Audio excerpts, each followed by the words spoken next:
Hey everybody, this is Mr. Elliott. I'm going to walk you through lesson 5.2, the second half of 5.2, which is going to end the lesson of the road to rebellion, how the rebellion begins, this growing hostility between the American colonists and the English. And it's going to get us right up to the actual fighting, the war of the battles of the American Revolution.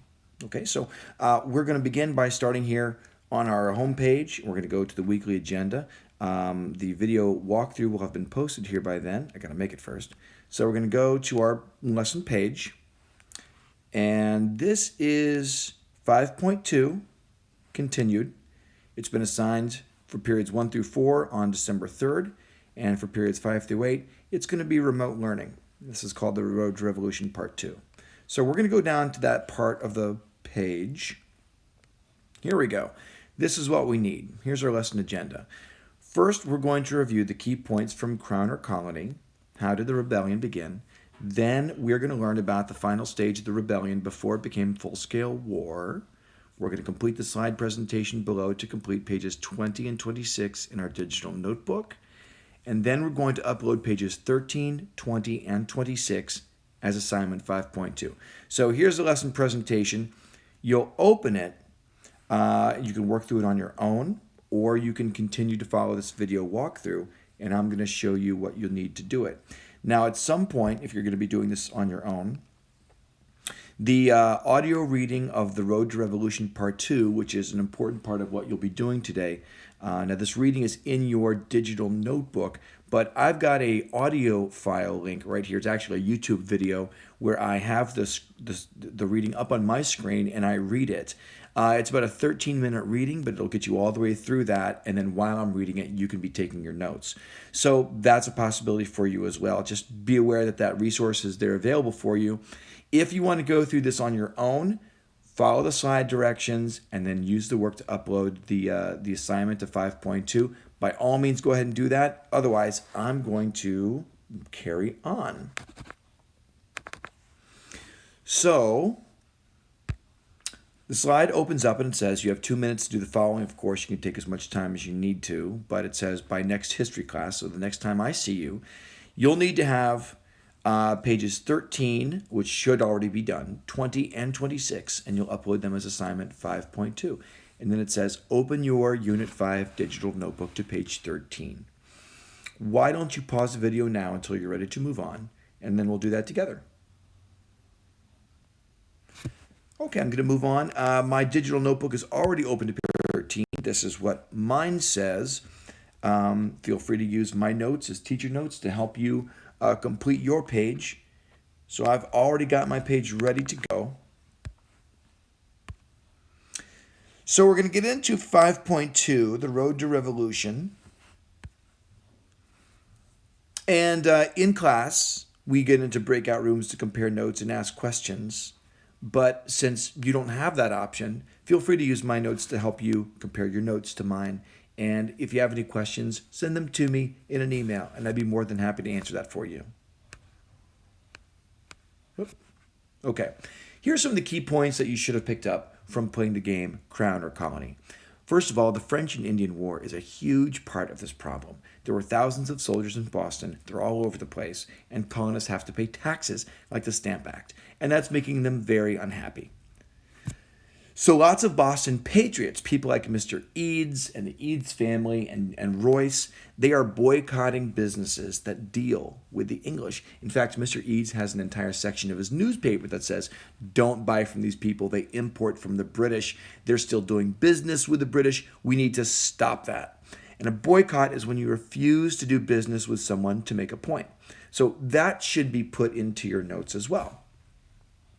You know what a boycott is.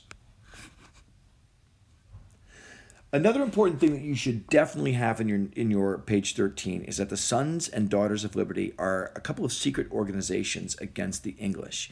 They made protests and riots, they organized boycotts, and spied on the English. Finally, the game culminates in the Boston Massacre, which was a confrontation between patriots and English soldiers that ended with 5 dead Bostonians. And it was a major escalation of violence. And the people of Boston took this very, very seriously. It's one of the key events as we build up between just being kind of upset with the English towards having a revolution against the English. Pause here and then resume again when you're ready to move on. Okay, now that you've added those things to page 13, made sure that your notes are accurate and complete. One of the questions at the bottom of page 13 says, propaganda. Here, let's actually go and look at the page together, okay? It says, propaganda is biased or misleading information used to promote one political point of view and stir up emotions. Is Paul Revere's engraving of the Boston Massacre propaganda by that definition? Is it biased? Is it misleading information? Is it used to promote one political point of view over another? Let's take a look at it. Oh, that little box in front of the picture shouldn't be there. Let's get a good look at it. And since I'm just gonna do this.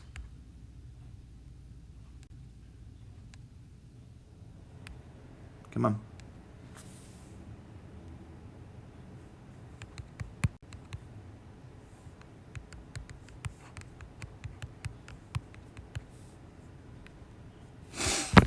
Okay, here we go. It's all over the internet. Here it is. Here's the engraving right here. Okay. Let's take a look at it. I wish it would come up. Come on, let's take a look at it. There we go. Okay, here's the engraving. As you can see, we've got the line of soldiers, and they look pretty haughty. I don't know if you can see that guy in the back, but he's got a smile on his face, and the captain is in back with his sword raised in the air, and he's giving the order to fire. Meanwhile, the line of Bostonians, they're pretty far back away from the English, and it's clear that this is being unprovoked. You've got Bostonians putting their hands up saying, "Oh no, please stop." You've got everyone looking sad and lots of blood on the ground. Unhappy Boston, see thy sons deplore thy hallowed walks besmeared with guiltless gore. Like fierce barbarians grinning over their prey, approve the carnage and enjoy the day. Yeah, so this is definitely giving you one point of view. The English are the bad guys, okay? They're Darth Vader, and the Bostonians are definitely Luke Skywalker. They're definitely the good guys. Okay. Is this really what happened? Well, you saw the Boston Massacre in the Crown or Colony. Here's a couple of primary sources from this. The Bostonians were saying things like, "Come on, you rascals, you bloody backs, you lobster scoundrels, fire if you dare." Captain Prescott of the English said, "I assured the men that I gave no such order, that my words were, 'Don't fire, stop your firing.' And while I was thus speaking, one of the soldiers, having received a severe blow with a stick, stepped a little on one side and instantly fired." Paul Revere was a very talented artist, and he showed the officer giving the order to open fire on an orderly crowd. Is this what really happened? Or is this propaganda? Because if this isn't exactly what happened, if the English soldiers were provoked and the captain wasn't standing behind them telling them to fire, but instead was saying, "Don't fire," well, then is this propaganda? Okay, so on the bottom of your page, you should have a better answer to this question now. Is Paul Revere's engraving of the Boston Massacre propaganda? Is it biased or misleading information used to promote one political point of view and stir up emotions? The other question that I want you to answer is that the characters mention tyranny, which is using power in a cruel or abusive way. Do you think the English, based on your playthrough of Crown or Colony, were really acting in a tyrannical way? Were they cruelly using their power? Were they being abusive? I want you to explain. It's completely your opinion. You just need to have some evidence to back you up. Okay, let's move on. This is activity number 2. This is going to be the meat of what you do. Skip to number 20. This is page 20 in your digital notebook. And you're going to use the reading on pages 21 through 24 to answer these questions. Okay? You are going to be learning about all the events that happened after the Boston Massacre, like the Boston Tea Party and, creating the Minutemen to get the American colonists ready for war, actually fighting battles on a battlefield. But before we get to that point, there's still a few more events that grow that hostility between the two sides. So you can either read this on your own. Okay, the reading is in the digital notebook from pages 21 through 24, or you can pause this video walkthrough now. You can listen to the audio reading, which is a YouTube video posted to our Canvas page. And then you can resume this video when you're done. In fact, I'll pause this, and if you come back to this, you can just hit resume and can pick up where you left off.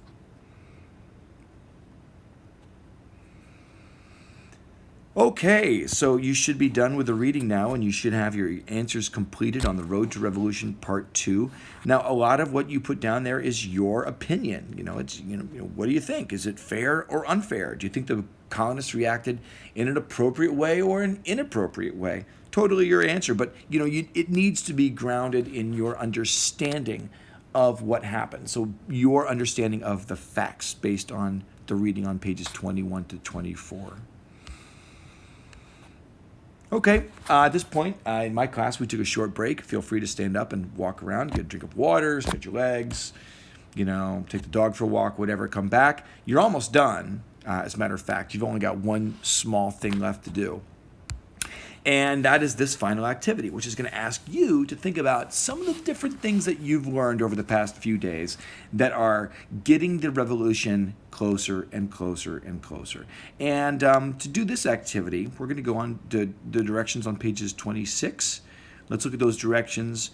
And then when you're all done, you will then take whatever time you need to make sure that pages 13, 20, and 26 are complete. And then you're going to upload them as assignment 5.2. This is page 26, okay? All right, let's take a look at that together. I'm going to look at my notebook here.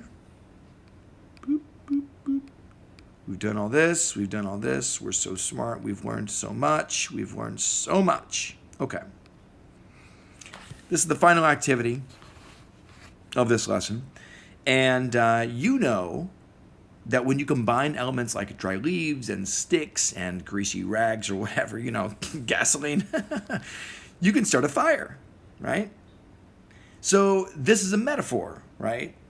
When you put all these ingredients together and then you apply heat to it, you can get a raging bonfire going. Well, in our metaphor, the raging bonfire is the actual revolution, the war that breaks out between the Americans and the English. Okay, so for this activity, I want you to think about what caused that. What were the ingredients, the elements that built up that fire, that created the conditions that led to a conflagration, an ignition, a fire? Okay?